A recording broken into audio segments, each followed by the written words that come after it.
pues vamos allá. Va a ser muy bonito porque el otro día estuvimos viendo los apuntes, la introducción al Evangelio de San Mateo. Y ya vimos cómo San Mateo presenta a Jesús como una especie de nuevo Moisés, igual que Moisés escribe los 5 libros de la Torá según la tradición judía y cristiana, los 5 libros primeros de la Biblia. ¿Qué es lo que va a hacer Jesús? Pues dar 5 discursos en el Evangelio de San Mateo y así se divide. Primero hay un discurso y luego una parte narrativa. Un discurso y una parte narrativa.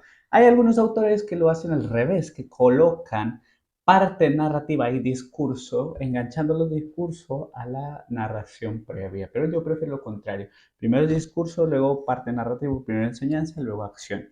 Ya dijimos que esta forma de dividir el ministerio público de Jesús en 5 grandes discursos u homilías coincide mucho con la forma en la cual los judíos hacían su exégesis, los famosos midrash, que se dividen en midrash hagaga y midrash halaká, enseñanza.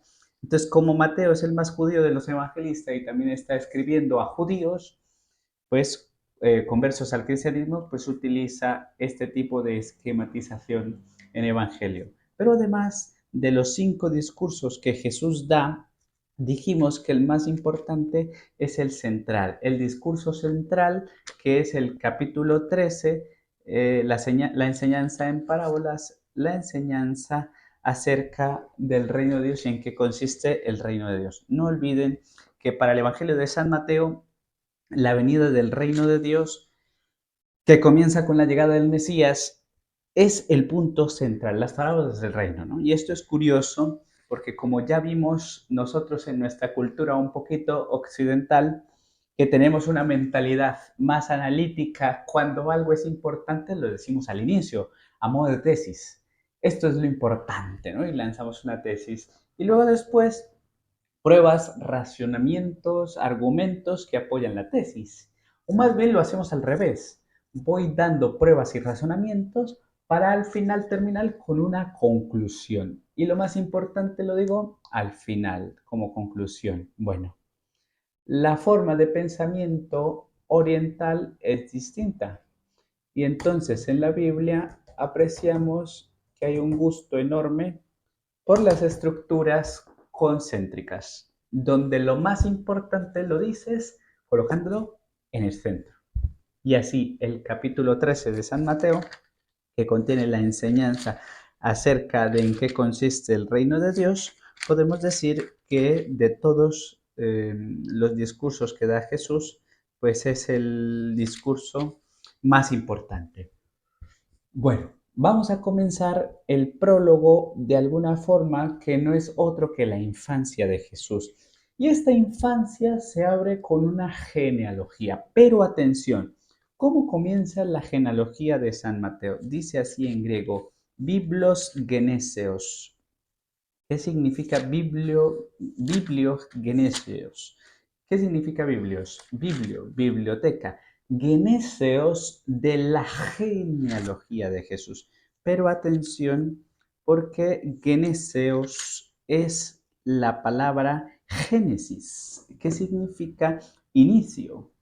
Entonces, que San Mateo titule su evangelio Bibliogeneseos, libro de la genealogía, pero también libro del inicio de Jesús, es muy sugestivo.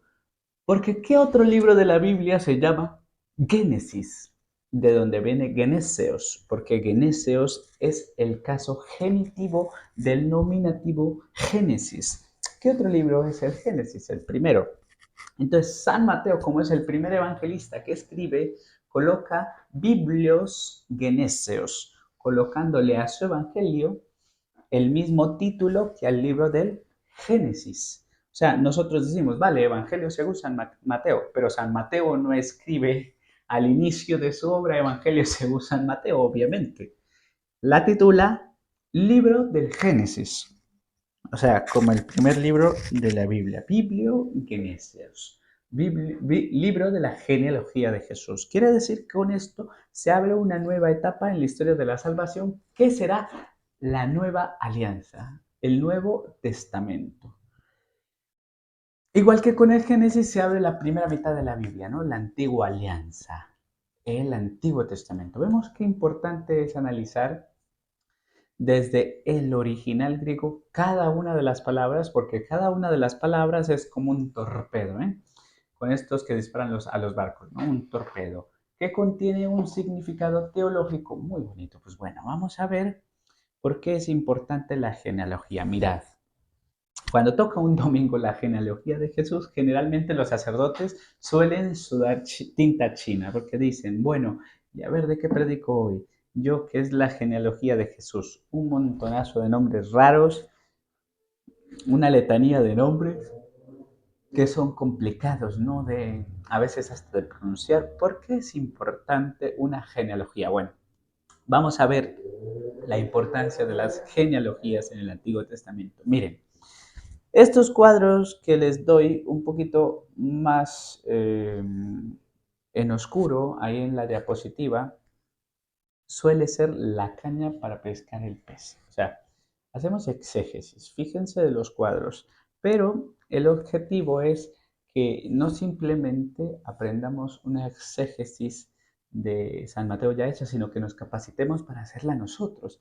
Entonces, en esos cuadritos de color gris oscuros, les doy las herramientas para que el día de mañana ustedes puedan enfrentarse también a un texto del Evangelio sacándole todo el petróleo.